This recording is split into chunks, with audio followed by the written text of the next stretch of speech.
general movement in the classroom.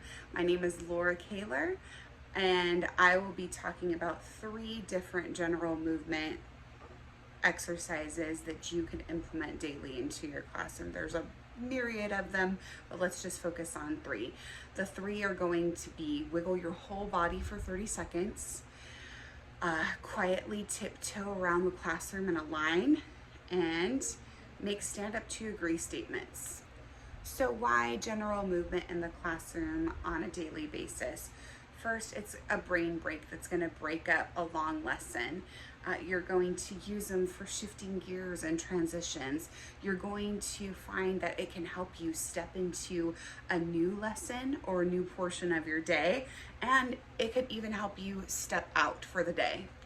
Okay, so let's get into it. The first one, wiggle your whole body for 30 seconds. And so you can't see my lower body, but I'm moving my whole body, and you see I can't do it without like connecting some kind of voicing to it. I actually do this one with my 9th through 12th graders, my actors, after they are doing some stretches and as we are getting ready to warm up our voices. So I definitely recommend you need to get some kind of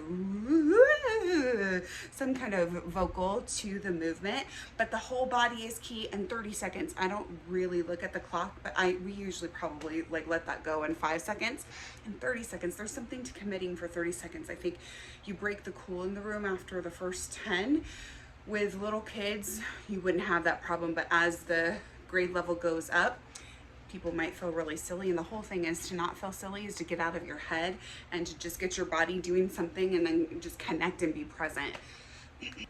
Get in a line and tiptoe around the classroom. This again can work on all age levels. Students love to be loud, but they also love to be quiet and sneaky. And so when you're tiptoeing instantly, you're like, what's going on? You know, your whole body changes, the whole mood changes.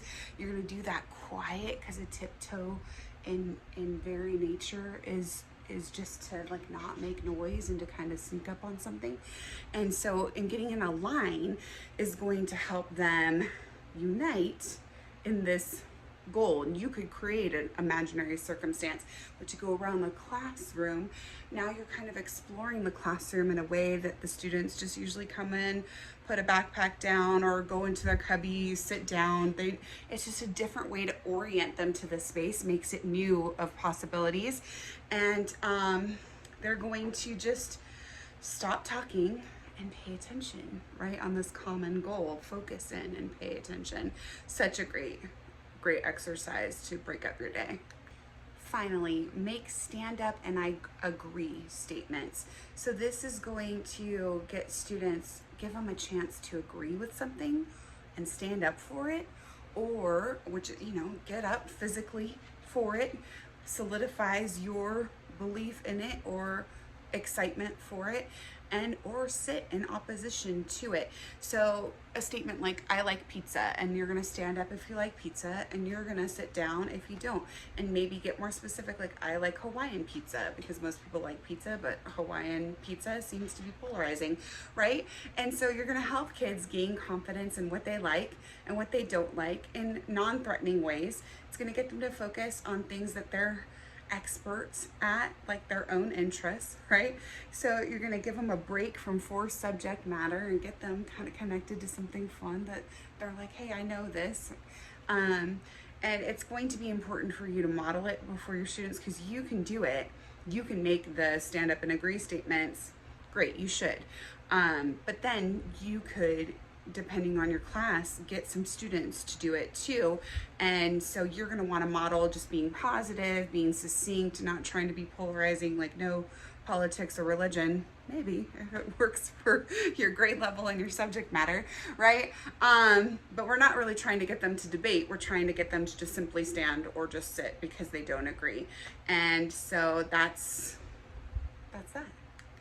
So again, the 3 general movements that you can apply to your daily classroom routine to just help active learning, to give brain breaks and things, transitions, These are only 3. There's a lot that are out there, but the 3 that we talked about here were wiggle for 30 seconds, wiggle your body, your whole body for 30 seconds. And I recommend making some kind of vocal and really pushing to that 30-second mark so that everybody gets in on it.